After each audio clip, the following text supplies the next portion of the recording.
And that is just a little bit of holiday magic from Zoey's Extraordinary Christmas.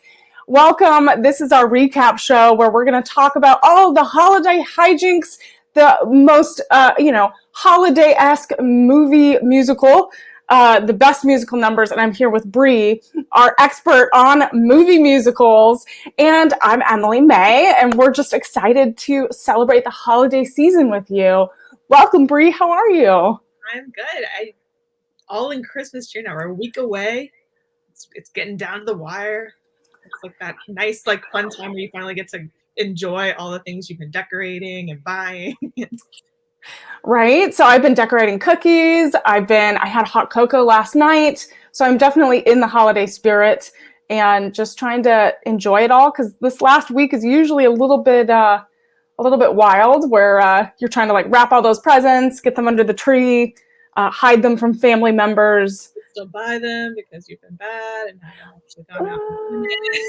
I mean, that too. Definitely that too. So as we're preparing for the holiday season, I thought we would get together again because it's been a while since we chatted about Zoey's playlist. I know it's our favorite. And I was so excited to see that they had a Christmas movie out. It came out December 1st on Roku. And we all have been messaging each other back and forth, wanted to talk about it. So I'm glad we're here together. And so let's dive in into kind of this movie. It kind of starts off where things ended in season 2, where Max has Zoey's magical powers as well. And so they have this new connection. And really the premise of this film is Zoey wants to recreate the magic that Mitch has created, her late father, in previous years. And so again, I'm sure that when you've put on holiday events, it's a little bit crazy, right? You have all the food and the desserts and just all the family drama. So for Zoey to take this on was a really big ask. So I wanted to get your overall thoughts on just what did you think overall about the film in general? But weird for me to still call it a film, because it just honestly felt like a very long episode. I keep forgetting it was supposed to be a film. I enjoyed it overall. I thought there was a lot of fun parts to it. Obviously, I got very annoyed with Zoey. I really got upset with her. But we'll get into that part of it when we're talking about the specifics. But it's anyone that's ever lost a very important person in their family, especially someone, either the matriarch or the patriarch is kind of how we refer to them, the person that was putting on the holidays, always hosting, always doing something. There is a very weird feeling, especially that first year, that you don't have that person in your life anymore. So I liked that they addressed what that felt like and how families kind of react to it. Yeah, I think that's a good point. I mean, it started off with us understanding how everyone was dealing with this grief, and everyone deals with it, especially around the holidays, in a different way. Some people just want to go have some fun and disappear, right? And not think about it, right? Not think about that loss. And then others want to completely immerse themselves in those moments, like Zoey, recreate everything and have everyone together. And what are your thoughts on you were kind of annoyed with Zoey, but Zoey wants to have this big, spectacular Christmas where everyone might not be on board. I mean, my annoyance with Zoey came more from her originally not even stating what she wanted. Whereas if she had just done that in the beginning and told them from the get-go, I know you guys want to do your own thing, but I'm feeling kind of sad. I don't want to be alone and kind of want to have that same Christmas we had with Dad before. And I want that to still be our traditions. If she had just been able to voice it, I know there wouldn't have been as much of a movie to have, but that got annoying. And then the more annoying thing to me was and I get it, but the over needing to make sure everything was perfect to where you're ruining everybody's time. Yeah, we'll definitely get into that, because that was kind of a big catalyst to all the a lot of the things that went wrong later on in the movie. And you're right, it did feel like a longer episode, and not really a TV film. But I think that just shows that it was structured in a really great way, because it went by really quickly, and I felt like it had all of its big moments set in the right timing. So let's talk about there was this moment. Mo is, they're in the mall. So we opened to this really big musical number, which you heard a little bit of the clip of. It's the most wonderful time of the year. And Zoey is kind of debating whether she wants to really embrace the holiday spirit. And Mo is all for it because Mo's in love. Mo is happy. So what did you think of Mo kind of seeing this new Mo that we haven't really seen before? I like the new Mo. I was happy, like still slightly cynical, but like not as much Mo. Yeah, I mean, we definitely see a new Mo, but then later on we also see, oh, Mo is still has part of old Mo there. Yes, still has a lot to learn. So again, like you said, Zoey has not really shared what she really wants to do around the holidays. So Max, it seems like their romance has been doing really well, except he has these magical powers. So now he can hear Zoey's heart songs and other people's heart songs, which we see causes a little bit of trouble later on in the movie. And I'm sorry, just posing off that, like, you know how there's that stereotype that the boyfriends or men in relationship always have to be fixers. I feel like that was what they were doing with his character. I mean, I'm gonna fix everything for everyone's heart song. I mean, it's true. So this is what frustrated me. Because Zoey knew that Max could hear the heart songs. So you would think Zoey would say, okay, this is what you can and cannot do. This is what I've learned in the time that I've had this power. Because then Max maybe wouldn't necessarily go and, cause all this like family hijinks. Or just like say like, hey, like, I know these are new to you. I've been dealing with them for a bit. So I think like, when you hear a heart song, like talk to me about it and I'll talk to you about mine. And we can kind of come to a determination of what the best, especially if it's going to affect each other, what the best end result will be. Exactly. I mean, they had this kind of heart song battle. They had Just the Two of Us and We Need a Little Christmas. So they had this battling of heart songs where Zoey wanted her big extraordinary Christmas and Max wanted one where it was just the two of them. And I loved this dance scene. I thought it was really creative. I thought it was really fun. What did you think about this moment where both of their heart songs were combined and kind of battling it out? I thought it was a lot of fun. Skylar Astin obviously has an amazing voice, and anytime he sings, I think it's a great part of the show / movie. But I liked that they had this, like, it almost reminded me of Glee, like the mashup episodes that we used to do, where you got kind of these two songs fused together in a way that you never could have thought the two songs like that could be fused. So I really enjoyed it. Yeah, I mean, I think they've done a few mashups on Zoey's before, and so this I feel like was super appropriate to have happen on their Christmas special. So we also get a glimpse into kind of where Maggie is, Zoey's mom is in this part of her life, right? She has befriended Deb, played by Bernadette Peters, one of our favorites. And they want to go on this Hawaiian vacation for Christmas, which a lot of people do. They go somewhere tropical. They go somewhere where it's nice and sunny and they don't have to worry about anything. And they're like diving deep. Like they want to go on a booze cruise. They want to like meet up with men. And Maggie seems into it, right? And so Zoey has to convince them not to go on this cruise in order to create this beautiful Christmas Eve dinner. Do you think it was right for Zoey to do this? Like, again, like I think it's fine for Zoey to say what she would like from this holiday, because I mean they all lost one, but I think it's appropriate for her to also acknowledge the fact that of everyone, her mom is probably going to be affected by this the most. Like Zoey has Max, her brother has his wife and child. Like they all have someone. Her mom is the one that's really alone right now. Like, and I don't think that maybe she tapped into what her mom needs or wants as much as she should have. Like, I think, again, voice it and let her mom decide. But if her mom really wants to go to Hawaii, like, let her go to Hawaii. The woman has had a tough year. Yeah, seriously. I mean, would you go to Hawaii? I would. I would go to Hawaii. I would. I mean, if she wanted to, like, maybe it was more that her friend was trying to make her go to Hawaii and she felt inclined to have to say yes. But again, let that be her decision and don't like try to guilt her.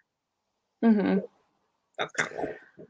So so we also get to check in and see kind of where Zoe's brother and sister-in-law are, and they seem to be in a really better place than the last time we saw them, which is really amazing.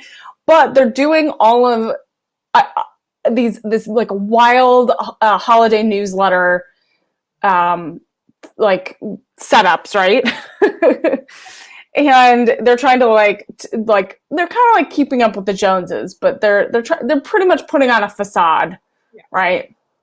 So we kind of get a glimpse into all of these moments they're trying to recreate. And so I know newsletters are a big thing around the holidays. I think this was just a bad idea. I hate newsletters, holiday newsletters in general. I feel older generations I know have done it a lot. And I don't know if our generation does that much. I haven't like gotten from friends a holiday newsletter. Maybe some people do, but always my parents' friends, definitely. My grandparents and their friends, definitely. And it always just feels like a show-off competition, like they showed in the movie. Like it always just feels like, look at what my family did this year. Look how great we are. And it's like, why is that what we're doing at the holidays? Like, yeah, hard and just say like some nice things to each other. And why does it have to be this competition? It kind of like it kind of encourages the wrong type of spirit around the holiday, where you're like, well, I won 14 awards and I did this and got a promotion and bought a house and went on these vacations. But like on the honor roll. Exactly. When it should really be about coming together, the spirit of the holidays, doing good for people. So I kind of liked how this was very true. Sorry, I was just gonna say, if someone's not important enough for you to have updated them during your year about what's happening, if they don't already know these things about you, I don't think you should be sending them things.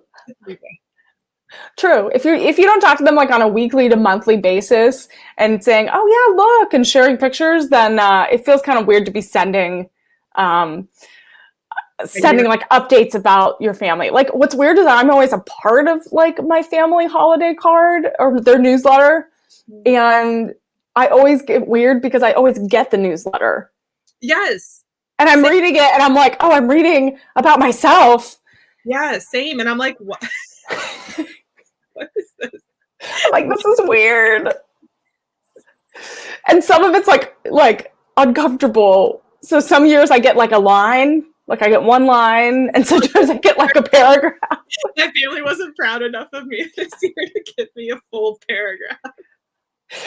I got one word. I know. I think like one time it was like Brianna's still living in Los Angeles. I'm like, right. Wow. It's been amazing over here. Anyway, I'm glad we have that in common. Newsletters not always a great idea. But future, let's just send nice cards and say that we're thinking of each other. Exactly. But okay, so let's get kind of deeper into the holiday hijinks of this Zoey's Christmas. So eventually all of the family members agree that they're going to spend Christmas with each other. So the Clarks made that decision. Maggie's not going to go to Hawaii. All the family will be close by, right? And so Zoey decides to say that she's going to take care of everything. All the dinner, all the desserts, all the cooking, decorating, all of that, which, my opinion, not a very good idea. It takes a whole village to do something like that. Especially if you're trying to recreate something to a T. Yeah, exactly. You're recreating something that people probably, like your dad and parents, spent weeks and weeks leading up. But as a kid, you don't really realize that much work went into it. Yep. Yeah. So there was this one moment where we're going to talk a little bit about Maggie and maybe this new love connection that she had during the holiday season with Jack, the tree lot owner, I guess. And they go hunting for that perfect Christmas tree, but Maggie has a moment.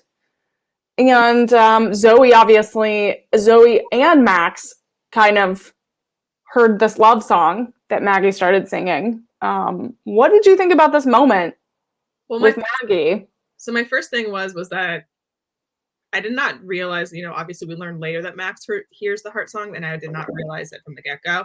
So I feel like I should have had a better idea. Like, now I just made me question, do they always hear every heart song? Like, do both of them hear every? Or is it subjective?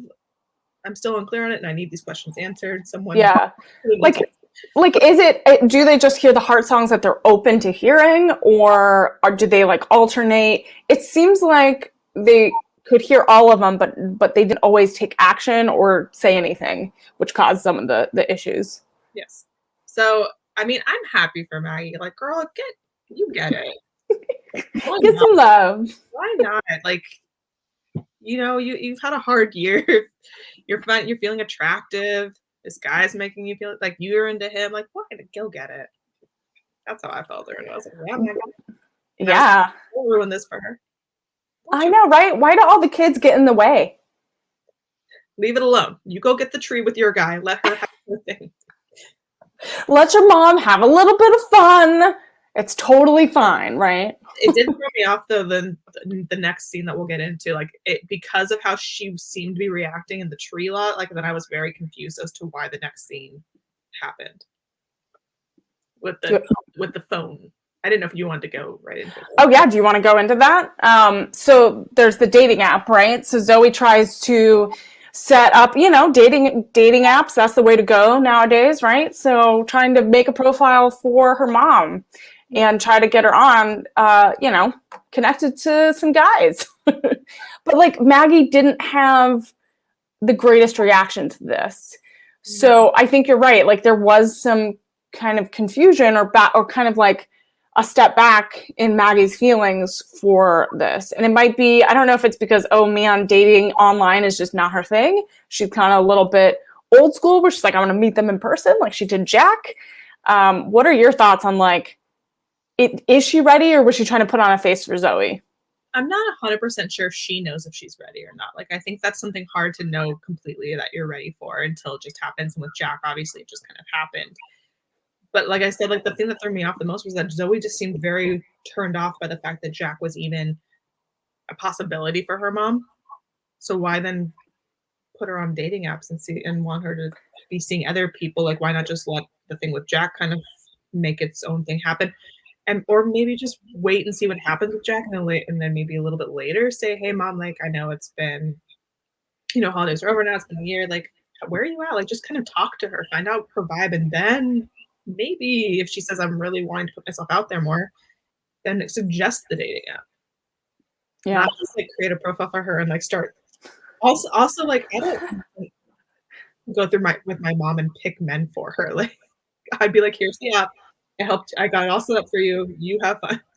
I'm going to go now. Well, there's all those questions that she was trying to get answered. And then like they were swiping and I was like, no, I wouldn't do that with my mom. That's not. There's going to be some sexual component to date. Like it's dating. Like that's going to happen. And if you're not the kind of family, which it doesn't seem like they are, that's going to talk about those things, like just set it up for her or like show her how to do it and then let her handle the rest. Yeah, definitely. I would not do that for my parents. No, not at all. They asked me for help. I would give them help. But that's kind of it. I mean, I've like to the extent like I've helped friends like do matchups on like Tinder and all that, but like that's my friends. And I don't even like advice because like, sometimes people will ask for advice, but they really don't want advice. And so he's always like, how honest do you want me to be right now? Like, where are we at? Like, tell me and I'll tell you what you need to hear. Yeah. And there's certain things like there's boundaries with your parents. And I feel like there's certain things you could talk to them about and certain things you're like, okay, we can chat. But I feel like dating and kind of all that is like off limits depending on your relationship with your parent. Up to her mom and said, hey, like it seemed like there was some chemistry going on between you and the guy at the tree lot. Are you into him? Like she could have just had that conversation. Yeah, and kept it like surface level Mhm. instead of diving deep into like, dating apps. Yeah. Okay, so we have Maggie's story happening, maybe blossoming love life. We also have Mo, and Mo and Perry are doing amazingly well. Mo is like even more connected to his kids, and they seem to be like a really great family. But then Mo tries to help with the holiday pageant From the at moment their school. we should have known. So We should have known. we should have known, right? So what did you think about this? Mo getting involved in the school pageant and then kind of taking it over to a whole other level, losing sight of what matters, which is the kids. Yeah, it became the Mo show. I think it's an important thing to bring up because there's definitely people like Mo out there that need to remember that not everything is about them at all times. But I did feel very awkward and uncomfortable for all the kids and the current character, and I just wanted to like make Mo realize to stop, to stop. That poor choir director wanted to cry and was like, "Can you be nicer to the kids? It's just a Christmas pageant." And Mo took it to a whole other level, and there was like a sense of embarrassment. All these kids are gonna need therapy after this. So I know we both did these holiday pageants as kids. We've done like the holiday choir shows and things like that. Did you feel like this was pretty accurate for a type of choir show?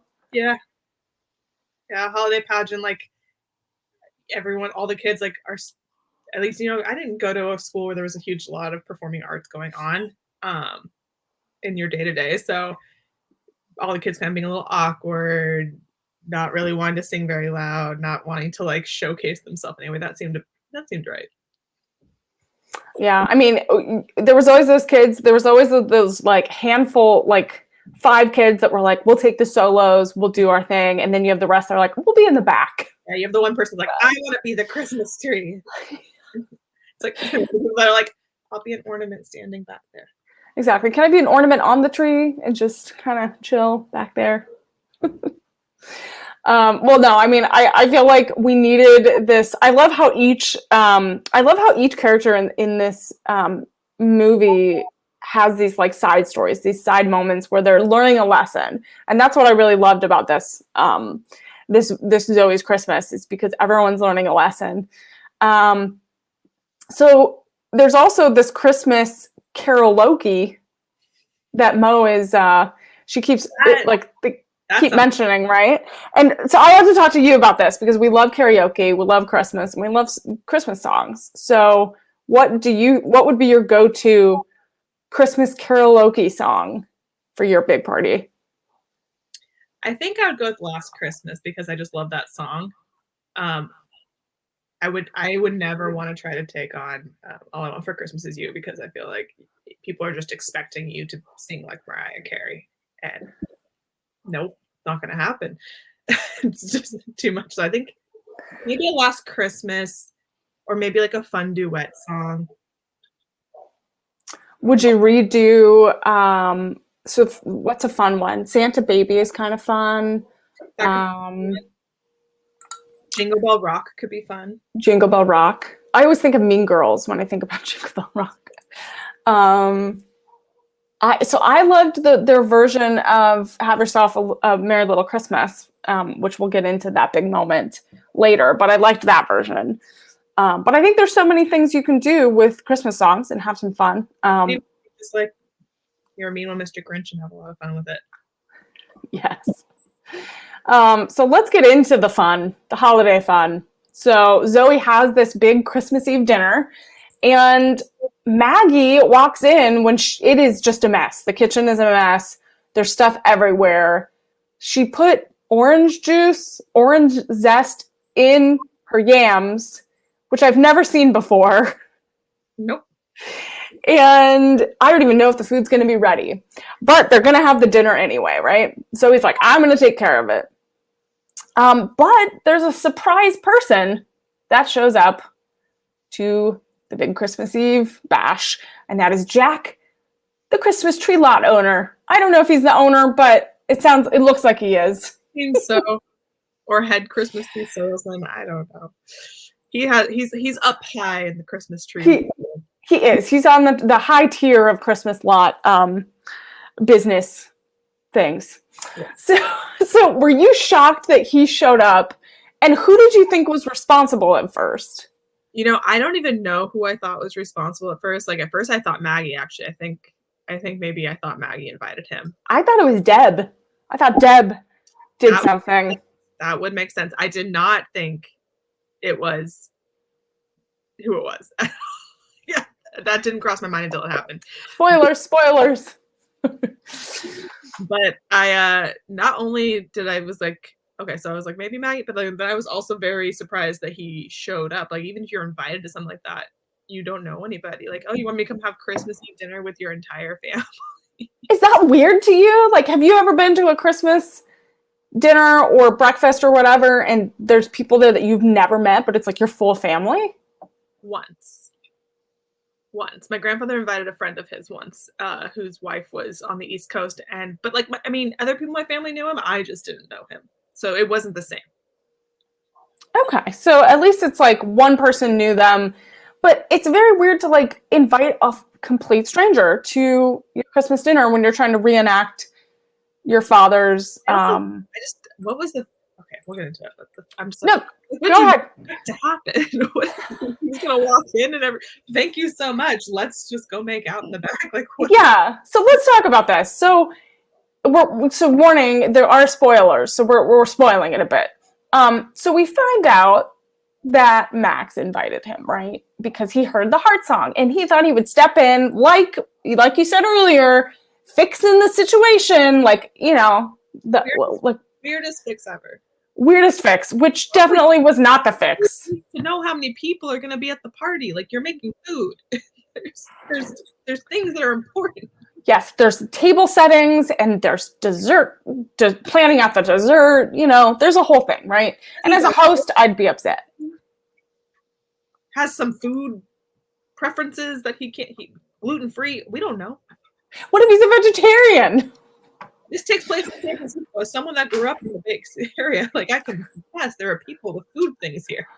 I mean, he seems like a guy that might not have all the dietary restrictions. But again, so we have this moment. Zoey is super angry, super frustrated. Maggie looks completely shocked. Like, what did you do? What happened? But they for sure have this connection. They take a tour. So Deb was like, no, I'll let you take your house tour by yourself. She knew what was up. She knew what was up. She was like, I'm going to let them do their thing.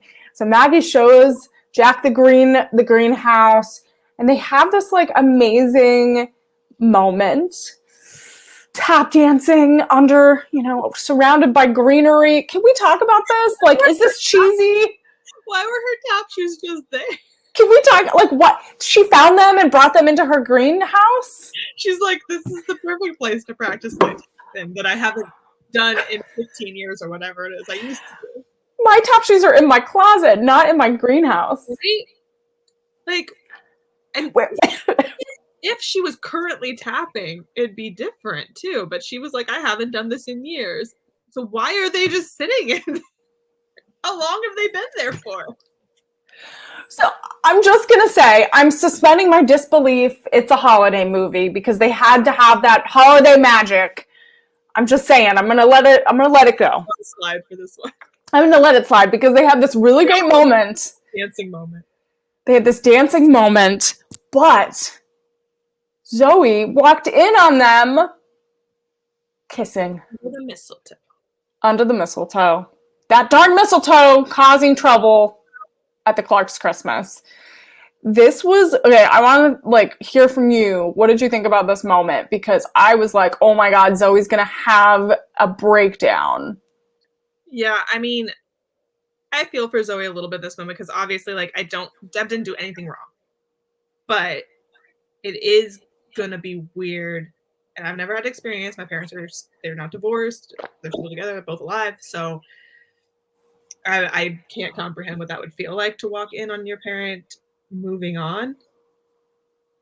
for the first time, and I'm sure it is very weird. Could she have handled it better than she did?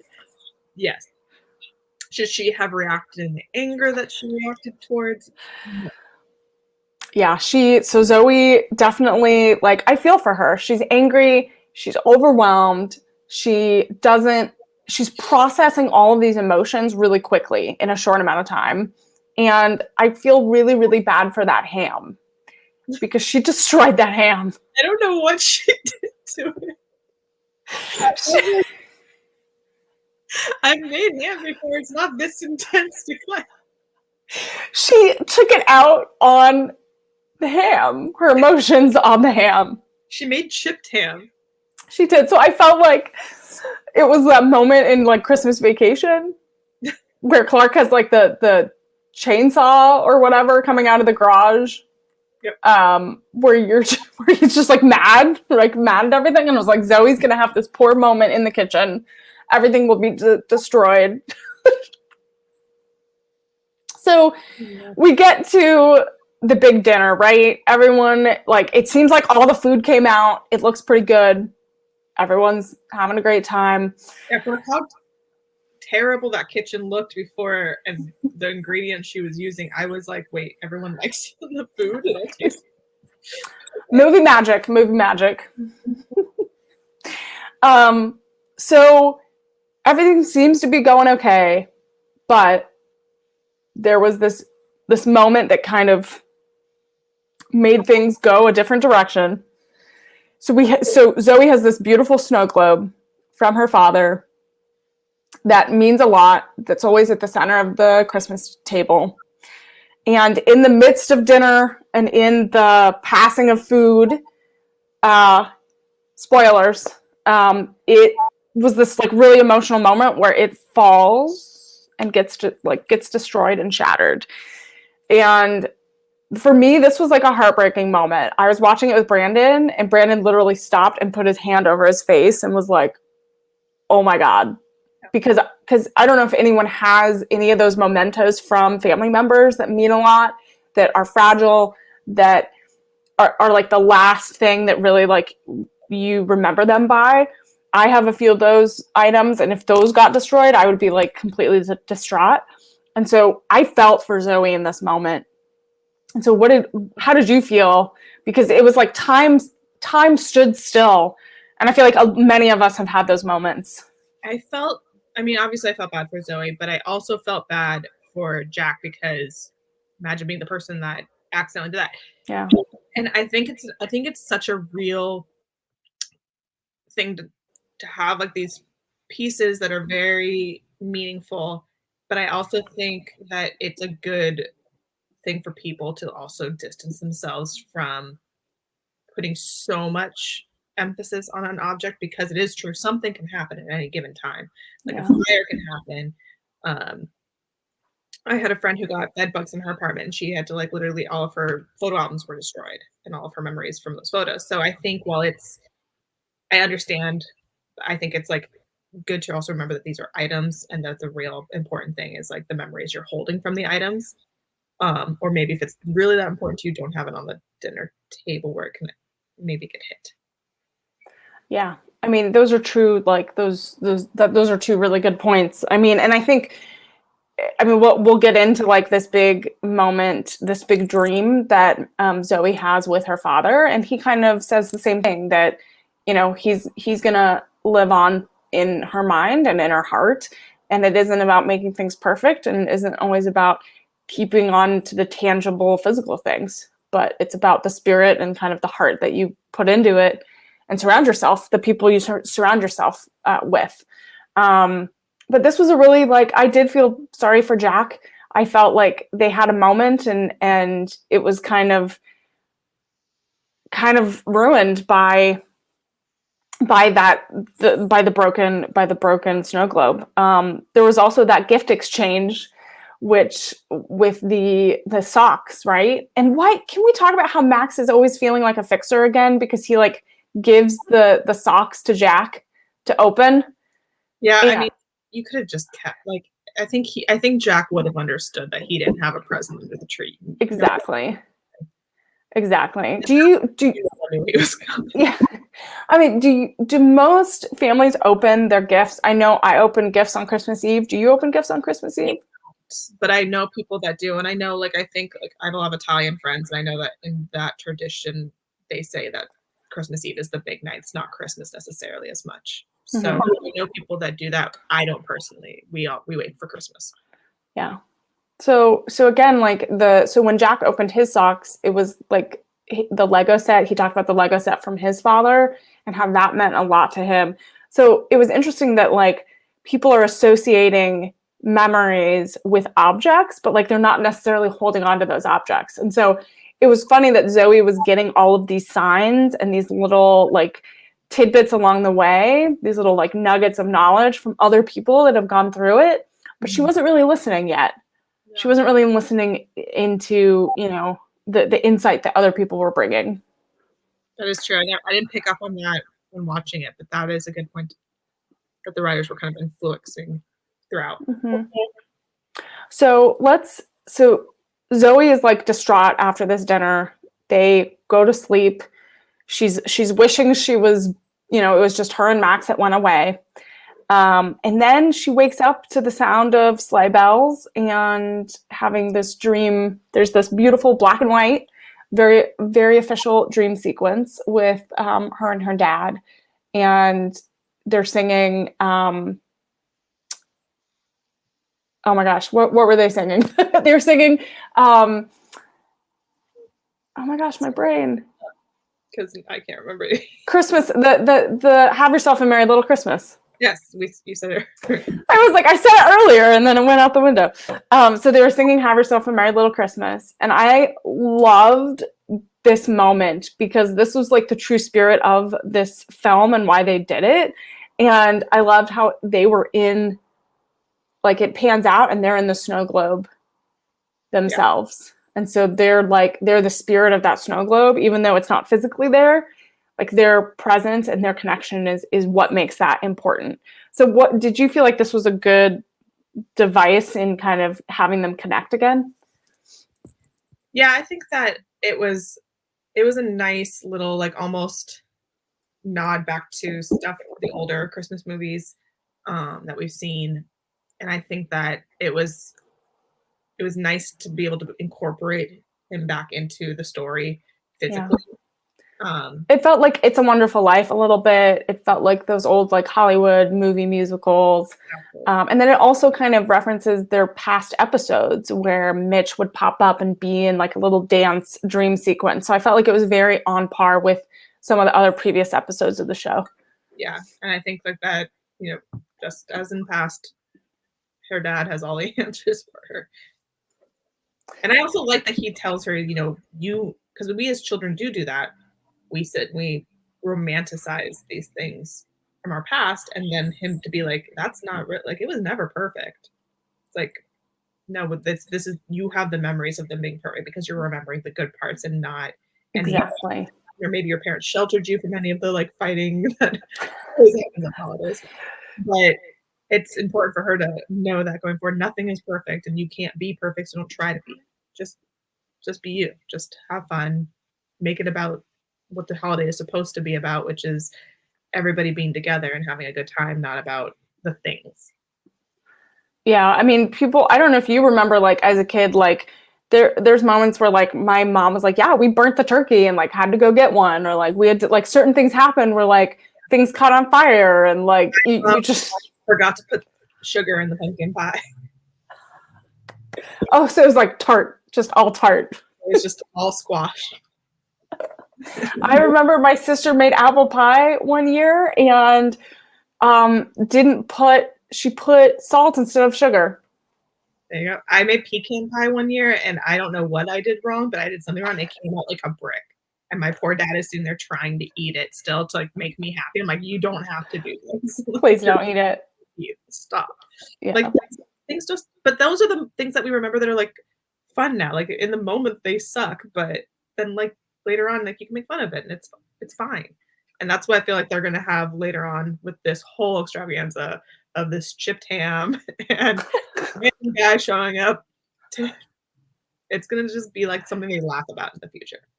Exactly. And it could have been like there's tons of like holiday disaster like movies, right? And I feel like this was on like the lower spectrum of things that could have gone wrong, in my opinion. So, because I think like the worst thing that went wrong was that she let it get to her so bad that she couldn't have a good time. exactly, like she exploded it to a situation like where she was so high strung and she couldn't take in every moment. Like she had all of her family there. They all like gave up what they wanted to do in order to make her happy. And like she didn't really like take that in. And she got to spend time with her nephew and all the, So I think eventually when she woke up the next day and it was Christmas morning, I think she obviously turned around and her dad helped her see that. And I think everyone had their moment. Like Maggie had a beautiful, beautiful moment at the cemetery, kind of apologizing and like kind of asking permission, to Mitch about like, hey, is it okay if I move on? And the fact that she thought tap dancing was worse than the kiss, like warmed my heart, kind of got me teary eyed. I don't know if you got misty eyed. I did. A little bit. I mean, not nearly as bad as I was on the funeral episode. Oh God. I think that, I liked also that she came to this conclusion that she really wants to figure out who she is now. She really wants to understand who she is as a singular person without a husband and with grown children, and then she'll move on to dating when that feels right. Yeah, and I think that's a big thing that kind of individuals go through when they lose their partner of such a long time, that they realize that they've always been, Maggie and Mitch, right? And she talks about that. And who is Maggie by herself? And I think we saw that in the specific season episodes where she's trying to like do her landscaping business, but doing it by herself. And like, what is that like to do that job on her own? Yes. When you've gone through life with someone for like even like 5 years like can feel like a long time. Like you just create routines with each other and everything is like on this like moving belt almost, where it's just systematic, and now it's like that belt has stopped and you have to readjust. And I think that that's smart of her, and and it's fine if she wants to go on a date here or there and it doesn't work out. Like that's totally fine. Like just figure it out in your own time. Yeah. And I think I liked how they kind of put that little bow onto that moment, because I think it showed that she's strong enough to do that. And she's like reflecting on her own feelings. And before, like in the beginning of this movie, she wasn't really, really sure. So she finally like had that epiphany. Yeah. It's like in the beginning, it was just her feeling attraction towards someone, maybe for like not the very first time, because we saw it happen in the show, but like not to that extent. So I think like that almost might have scared her even a little bit, because we see that it's weird. It's a weird feeling to think like I'm potentially thinking about being with someone that's not my husband, which is okay, but it feels wrong. Yeah, totally. So kind of like to recap the end of the end of the movie, is Zoey like tries to find Max because Max went off. Max was upset, and this was everything, which sad, but yeah. So but you didn't ruin everything. But like, don't do that again. Yeah. So there was this moment where he probably saw the most like heartbreaking heart song in this film, which was the "Wish You Were Here," and that was at the table after the snow globe broke, and it was like again time like stopped, and they were in slow motion, and so Max had this moment where he's like, I caused all this trouble, which is not the case. So he's being reflective, and they Max and Zoey have this connection, and I loved how they kind of wrapped up. They ended this movie where the second season ended as well. So it kind of like came, I don't know if you noticed that, it kind of came full circle. I was confused though by this part. Okay. Like where he lost his... Well, because it was kind of unclear to me if they both did or just him. Like, and at first it was obviously just him, but then by the end of it, I was like, did she also? So I think it's just him because she could still hear him singing. But then he also faded away. And I couldn't tell if that was just because he was in his head about him not being able to hear her sing, or hers faded away after his faded away. I couldn't Interesting. come to determination because I think in my head I wanted both of them to lose the power because the show's over. And I wanted the ending of like they've gotten what they needed to get out of it and they're moving on now. But there's that, like, I mean, I think the way that I believe you probably think, which is that she still has it, which then makes it a little questionable to me, like why she still has it. And they fully answer that for me. Yeah, I mean, I think you're right. I took it both ways where I was kind of contemplating like, wait, are they both losing their powers at the same time because they finally like it was all about empathy, right? Where you're putting yourself in other people's shoes, you're feeling what other people can feel, you're helping other people, and they've done as much as they can, right? Max did as much as he could and needed to do, and Zoey did what she needed to do to help like bring her family together. But I don't know. I feel like it's open-ended. I might have to go back and watch that moment again. Yeah. Because I'm not sure, because her face seemed to be like still hearing it. It seemed like she could still hear it, and then Max couldn't. But I could see it either way, though. Maybe that's what the writers wanted. They wanted it to be up to you to determine if they both lost it or just him.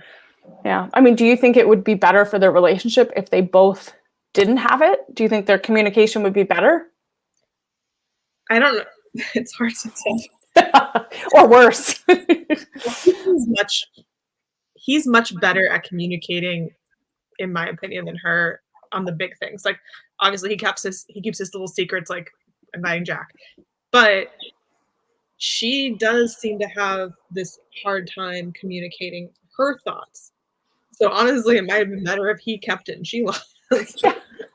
I feel like he just caused more issues when he had the power, because Zoey figured out how to like take action and not take action, you know? Yeah, so I do think that it might be better for the relationship for neither of them to have it, though, because I do think it creates that weird one-sidedness that you're always in the know when your partner is not. Yeah, it can, and we saw that friction kind of happen on the show. Yeah, multiple relationships. Yeah. So I know we didn't dive too much into the music. I know we talked a little bit about it, but I wanted to hear what song numbers you liked the most. We had It's the Most Wonderful Time of the Year. We had a little snippet of Bad Blood, a little Taylor Swift. We had Home Sweet Home. We had that mashup, the Just the Two of Us. We Need a Little Christmas. We had Bernadette Peters did Malika. I'm not going to pronounce it. I can never pronounce it. I might be saying it wrong too, but I believe it's Melikaliki. My dad loves Zoey, so he always is playing that around the holidays. We had Underneath the Tree. We had Wish You Were Here. We had Time After Time, which is not a Christmas classic, but it was fun to see. And we had What Christmas Means to Me. So that's kind of the highlights. Did you have a song you liked? How much music was in this that I feel like this episode movie more than the episodes was not about the music as much as it was about the story. But we had Have Yourself a Merry Little Christmas. I think I'm gonna either go with Have Yourself a Merry Little Christmas or It's the Most Wonderful Time of the Year. I mean, I really enjoyed It's the Most Wonderful Time of the Year at the very beginning at the mall, and it just felt very Christmassy, and I like, and Mo's I love Mo. Mo's amazing. I mean, what I loved is that like I worked in a mall for so long, and that's the one song they play on repeat all the time. So when I saw that opening sequence, I was like, oh my God, if we had to sing and dance, that'd make it so much better in the mall. But yeah, I loved that one. And then I loved Have Yourself a Merry Little Christmas. And then I liked the mashup, Just the Two of Us and We Need a Little Christmas, because it was a little bit of Christmas and then a little bit of, it was a good mix. Now that we're kind of like wrapped up on the episode, just like a really quick thought that I had that I thought, and just noting because I know that you are Jewish as well. I felt like they missed opportunity to celebrate any kind of Hanukkah parts. Like they mentioned that he's Jewish, but they don't celebrate it. And this movie came out during Hanukkah this year too, and I I kind of would have liked them to have a little bit of that thrown in as well. Yeah. In Hollywood. I mean, I was going to bring that up because he was singing. I don't know if you noticed he was singing. When Max was he was like in the foreground of the dining room table and he was getting ready. I think he was singing a dreidel. He was singing something Hanukkah song. I did not notice that, but I mean, okay. I can watch it. I will see that. So I did notice that, I think. And then the times I remember them saying is like, because he said like that line about like, oh, I already had 8 nights, like this one's for you. Yeah. I mean, what I would have loved, I mean, I guess they didn't know when they filmed it, when it necessarily would have come out, but I would have loved to have like a combined, like something with Max and Zoey where they did some type of. I mean, I think you knew it was coming out around the holidays, so it doesn't matter. Even if they came out after Hanukkah had ended, I think it would have been fine for them to use it because they did have a Jewish character on the show. That's true. So, yeah, I would agree that that's a missed opportunity. Yeah, like if they had never introduced the fact that he was Jewish, it would have been different. But because they did, and I felt like they could have had like a little fun thing, like even if that would started it because we weren't at Christmas yet. But yeah. And there's really great Hanukkah songs. Like, do a fun Hanukkah song. Especially, I just think that we just don't get to see it that often in Hollywood. Like they don't.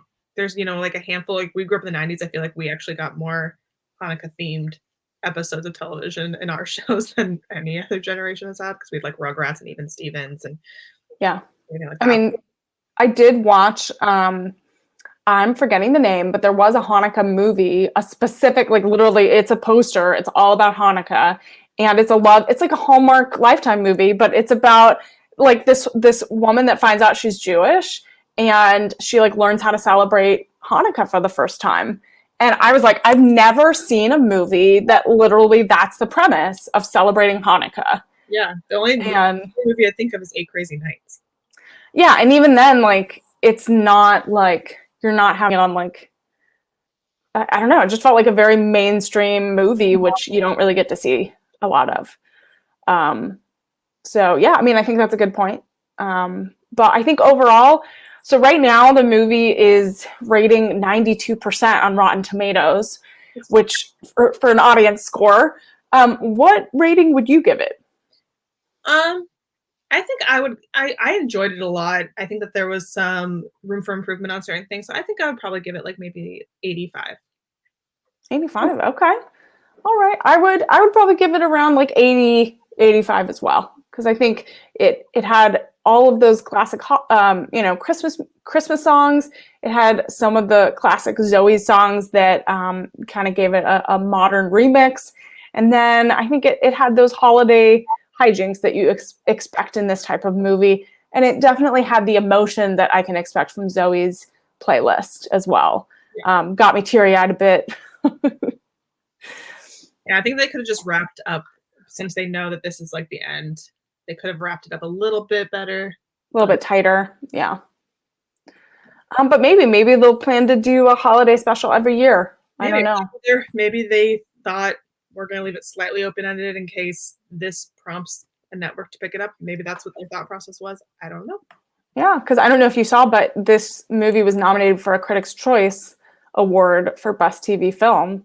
So maybe it's going to lead to a network picking it up again. It would not be the first. So yes. Maybe that was why they didn't want to completely end it. Exactly. Well, that's it for our Zoey's Christmas special. Thank you, Bree, for coming on and chatting about the holidays with me. Yeah, thank you for inviting me. Yeah. I haven't talked about Zoey's playlist in a very long time. So I know. I just talk about it to myself. Well, where can people find you and follow you? You can follow me everywhere at Bree_Phipps. There you go. Well, thank you all for joining. You can follow me on all social platforms at Emily May Heller. We hope you have a happy holiday and enjoy your time with family and a happy and healthy new year. And to sign us off, we're going to have a little dance party. Until next